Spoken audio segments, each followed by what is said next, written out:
ఏంటి ఈరోజు సమాజం ఏంటి? తల్లి ధైర్యంగా తన బిడ్డలను గద్దించలేని పరిస్థితి.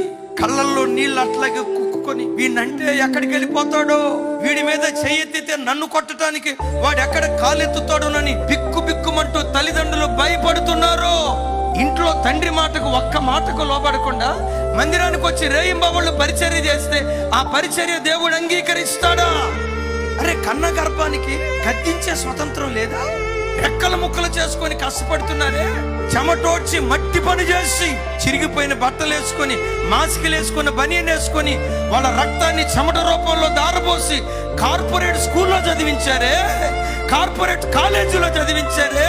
ఓ యవన కుమారుడా, ఒక్క మాట తండ్రి మీద